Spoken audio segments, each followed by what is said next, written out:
tal? Bienvenidos a esta emisión de Más Cultura. Hoy vamos a hablar de un tema que es muy interesante, la edición, y para hacerlo tenemos a un invitado sumamente especial.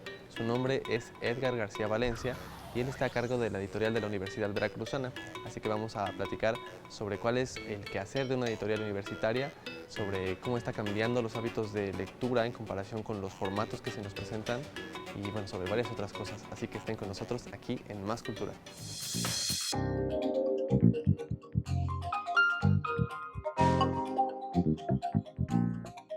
Primero, la responsabilidad mayor es que imprime carácter. Puede producir tal ensimismamiento, simbiosis y placer que uno debería pagar para ser merecedor de este bello oficio.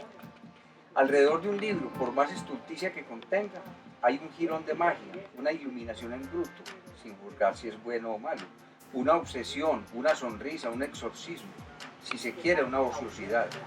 Pero el libro, por encima de cualquier consideración, merece respeto. Y el oficio de ser cancerbero, clasificador, rastreador y oferente de los mismos gradúa de monje seglar, sin hábito, con la capacidad de transmitir sin pretensión los pensamientos, las intenciones, los juegos de los escritores, de los creadores. El librero es un acólito de diario que debe oficiar sobre las estanterías y las mesas de su entorno, allí donde anónimos, tímidos y locuaces lectores van a confesar sus gustos o a contagiarse de otros, donde se comulga en silencio o a gritos de tertulia ocasional. El librero de alma jamás sana de la úlcera eterna que le producen las bellas ediciones que vende, que entrega con desprendimiento, conociendo de antemano el destino incierto de esos libros.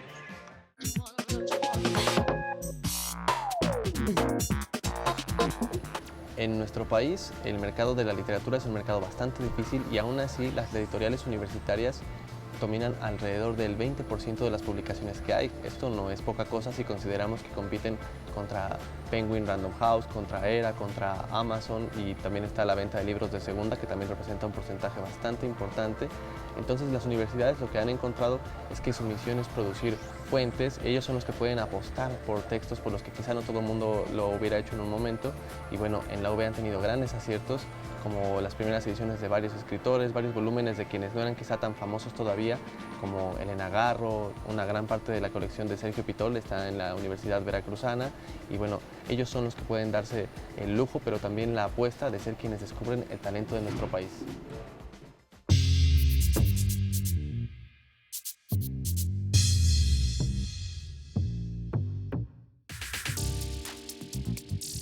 Está conmigo el doctor Edgar García Valencia. Él está al frente de la editorial de la Universidad Veracruzana, una editorial con mucha historia y mucho prestigio también. Doctor, bienvenido. Hola, ¿qué tal? La primera pregunta que me gustaría hacerle es acerca de el mercado de la literatura, siempre tan cambiante, siempre tan difícil de descifrar. Me gustaría saber qué papel juegan las editoriales universitarias en este ámbito. Bueno, las editoriales universitarias en el país producen el 20% de la producción editorial con respecto a las otras editoriales privadas. Digamos, esto es una gran proporción con respecto a América Latina, que es prácticamente el doble, incluso muy por encima de España o de Colombia.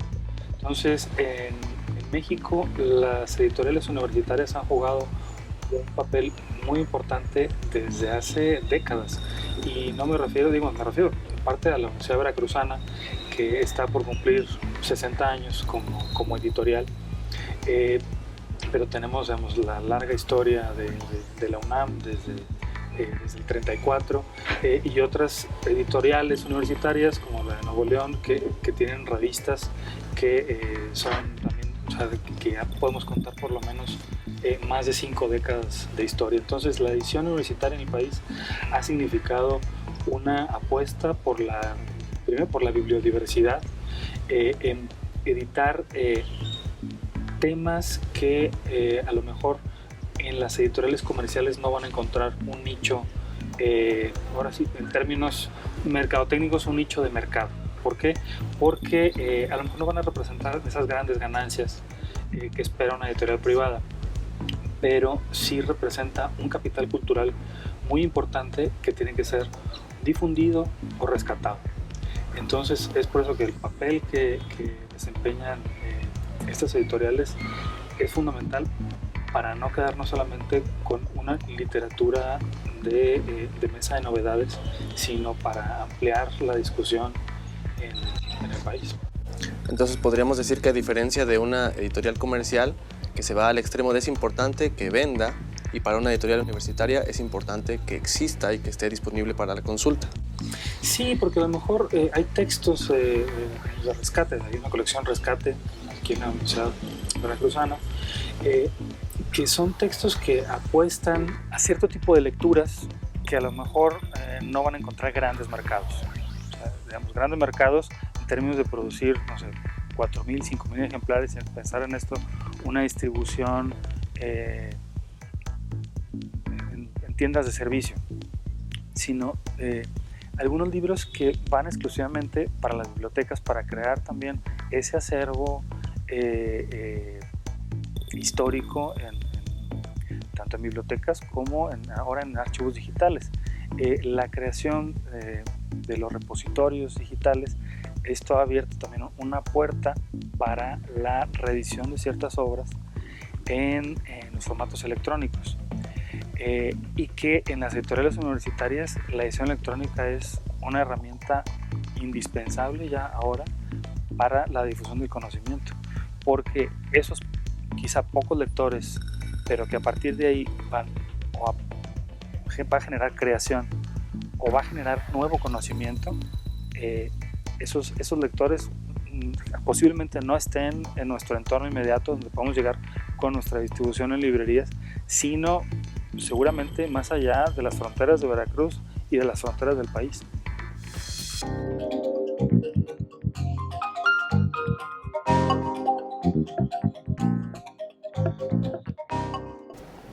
El avance de la tecnología ha ido cambiando los hábitos de lectura. Ahora, gracias a aparatos como el Kindle o el Nook, podemos consumir de forma muy distinta, y esto por supuesto también modifica los hábitos.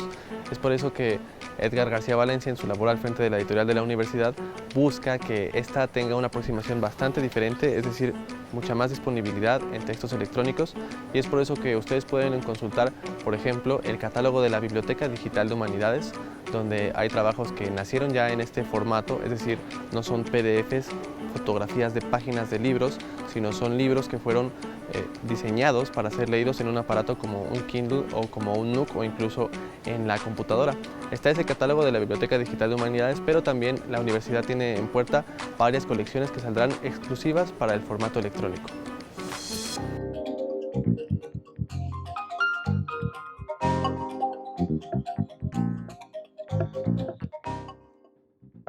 El oficio de escritor se puede ejercer de muchas maneras, y José Emilio Pacheco hizo eso precisamente. Además de ser cuentista, novelista y poeta, también colaboró en algunos guiones de cine y realizó traducciones de autores tan importantes como T.S. Eliot, Beckett u Oscar Wilde. Quizá la mayoría lo conocemos por Las batallas en el desierto o El principio del placer. Pero hay mucho más que leer entre la obra de uno de los artistas mexicanos más queridos de los tiempos recientes. José Emilio formó parte de la generación de los 50, donde podemos encontrar a otros grandes autores como Salvador Elizondo, Carlos Monsiváis, Sergio Pitol o Sergio Galindo. A diferencia, por ejemplo, de Carlos Monsiváis, a Pacheco no le gustaba dar entrevistas. Le desagradaba tener que responder a las preguntas que usualmente se dan en este tipo de ambientes. Sin duda, José Emilio Pacheco merecía la fama que lo acompañó, al grado de ser nombrado por la revista Letras Libres como el mejor poeta vivo de México en el año 2002. Pero también es cierto que si la historia que contó él al respecto es verdad, entonces la fama le llegó también con un poco de suerte. Durante los festejos por sus 70 años que realizó la UNAM, Pacheco contó que el cantante Julio Iglesias recomendó un libro suyo durante una entrevista en la televisión, y a partir de ahí fue que comenzó su fama. Un golpe de suerte, aunque sin duda se lo merecía. En el universo literario de José Emilio hay obras que son del dominio popular, porque han saltado del libro. Por ejemplo, de Las batallas en el desierto, inspiró a una película, y la canción Las batallas de Café Tacuba. Además, el director Arturo Ripstein dirigió El Castillo de la Pureza, una película hecha a partir de un guión que escribieron ambos. Para comenzar a conocer a este poeta, se pueden recomendar 2 obras. El poema Alta Traición se puede escuchar en voz de José Emilio en el portal amediavoz.com y la novela breve Las batallas en el desierto. En vida, Pacheco gozó de muchos reconocimientos institucionales. Entre ellos destacan el Premio Javier Villurrutia, el Premio Nacional de Periodismo, el Premio Alfonso Reyes del Colegio de México, la Medalla de Oro de Bellas Artes, por supuesto, el Premio Cervantes en 2009. Debido a sus méritos en las letras, José Emilio fue invitado en 2010 a donar una serie de objetos para la Caja de Letras del Instituto Cervantes. Esta caja se abrirá de nuevo en el año 2110, y ante esta oportunidad, Pacheco dijo: «Lo dejo para que quien abra esto en 100 años sepa quién fui, porque no creo que nadie recuerde mi obra». Aunque estas fueron las palabras del autor al respecto, después de disfrutar de su obra, podemos acordar que será recordado como uno de los más grandes autores mexicanos.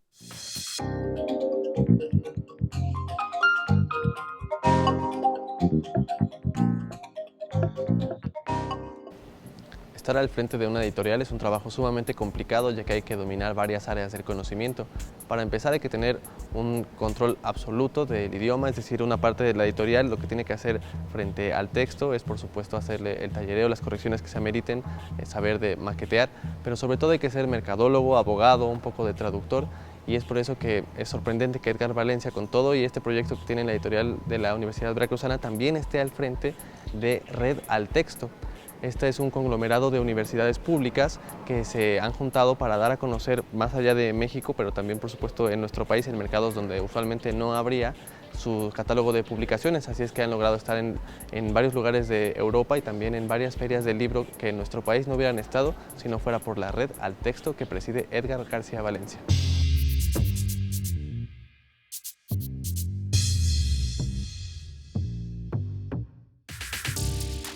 Ahora me gustaría que pasáramos a hablar ya de lleno a la lectura en formato electrónico. Me gustaría saber qué representa en general para las editoriales universitarias y en concreto para la veracruzana que la gente esté pasando poco a poco a consumir en este formato. Bueno, hay una ley que se promulgó el año pasado. Es una serie de reformas a la ley de ciencia y tecnología y a la educación, en donde se menciona que toda investigación hecha con fondos públicos tiene que estar disponible en acceso abierto. Esto representa un gran reto para las editoriales universitarias y principalmente para todas las universidades, en poner a disposición de la sociedad el conocimiento generado sin ninguna restricción. Esto representa para nosotros una gran oportunidad porque tenemos muchos títulos que estamos ahora preparando un catálogo electrónico en acceso abierto, en donde podamos poner a disposición de cualquier interesado una serie de títulos en diversas áreas del conocimiento, desde las humanidades, las ciencias sociales, las ciencias exactas, para principalmente su difusión y que pueda ser utilizado por estudiantes, por la gente interesada. Entonces, sí ha habido un cambio en las prácticas lectoras y también uno como profesor, que también lo soy, lo he notado. Antes, la circulación entre los estudiantes de la información, a veces se hacen fotocopias y ahora se hacen en archivos electrónicos. Entonces, han pasado estos cambios de las prácticas lectoras a que los usuarios, o por decirlo de alguna manera, o los lectores, necesitan información y se hacen de ella de la manera en que mejor les sea posible y de la manera también más rápida.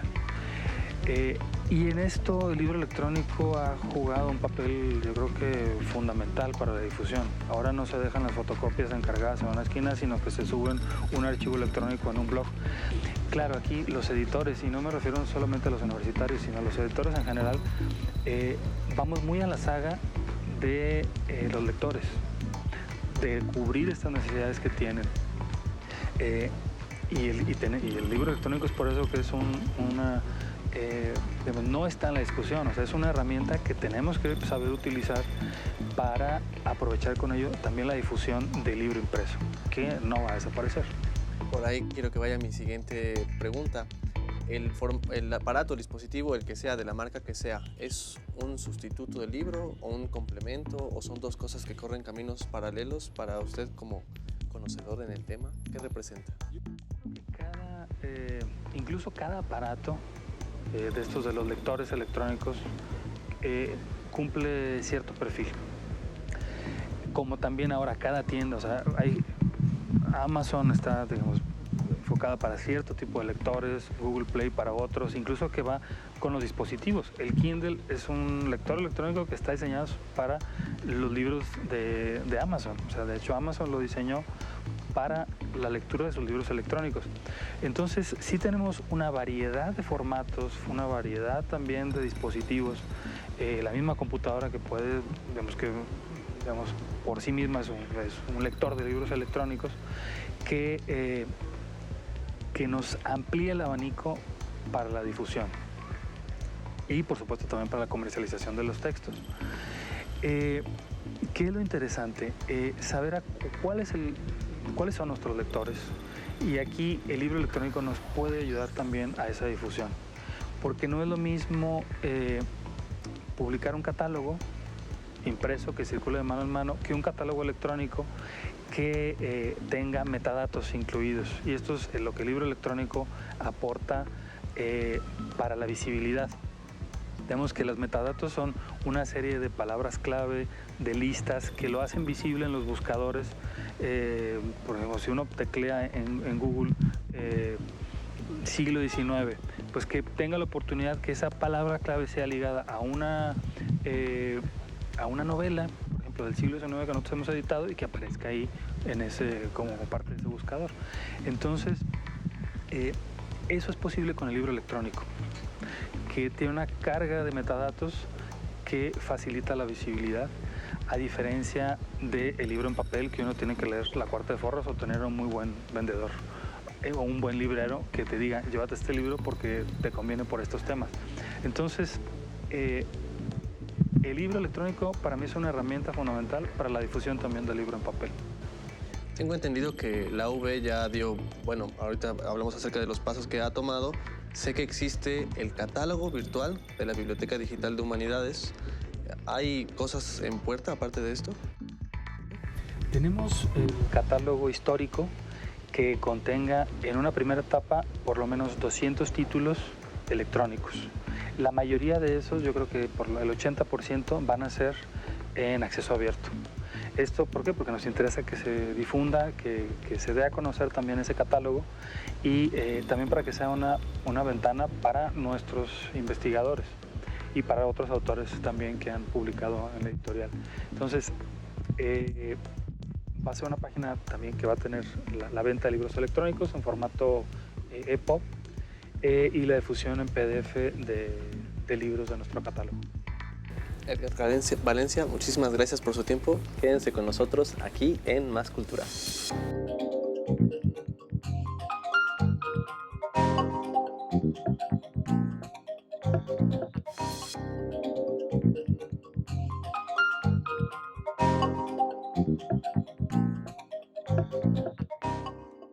Henry James publicó en 1898 The Turn of the Screw, traducida al español como La Vuelta de Tuerca, o también como Otra Vuelta de Tuerca. Se trata de una de las obras maestras del género del terror, en la que podemos encontrar elementos novedosos para la época y que aún en nuestros días permanece como motivo para relecturas y adaptaciones, tanto para el cine como para la televisión. En la época en la que fue escrita esta obra de Henry James, no tuvo una buena recepción por parte de la crítica, aunque con el paso del tiempo se convirtió en una de las referencias obligadas para las novelas de fantasmas.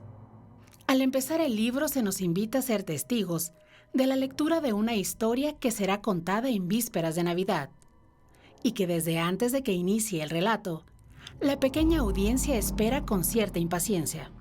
De hecho, esta es la única parte del libro donde interviene un narrador distinto a la institutriz, que nos dará a conocer la verdadera anécdota de la novela.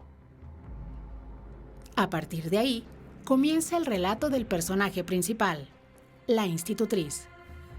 En la vuelta de tuerca, la protagonista habla sobre su llegada a la casa de una acaudalada familia, en la que ella se hará cargo del cuidado de 2 niños, Flora y Miles.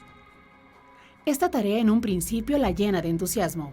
Sin embargo, con el paso de las páginas, la historia se irá transformando poco a poco en una narración más bien perturbadora, en la que el lector no podrá sino elegir entre confiar en que la narradora es testigo de experiencias sobrenaturales o, por el contrario, desconfiar de la encargada de contar la historia y suponer que en realidad se debe hacer caso a los pequeños Flora y Miles y aceptar que en realidad la narradora sufre de algún desequilibrio mental. Pasados unos días de la llegada de la institutriz a la mansión, esta comienza a enterarse poco a poco de la vida de quienes convivían con los niños hasta poco tiempo antes: la señorita Jessel y el señor Quint, la institutriz anterior y el chofer, respectivamente, ambos fallecidos ya. La narradora se entera de que ambos ocupaban un lugar muy importante en la vida de los menores, quienes quedaron huérfanos y permanecen bajo la tutela de un acaudalado pariente, cuya ausencia deja a los niños al cuidado de personas ajenas a la casa. Debido a la complejidad psicológica con la que fue construido el personaje de la institutriz, no existe una pista que nos permita determinar con certeza si nos está contando la verdad, o como aseguran los pequeños que habitan la casa, en realidad no hay apariciones en lo absoluto. La vuelta de tuerca fue traducida por Sergio Pitol, quien nombra a Henry James como una importante influencia literaria, tanto para él como para otros reconocidos autores. De hecho, Pitol asegura que de Henry James aprendió, desde los cimientos hasta los últimos detalles de carpintería de una obra.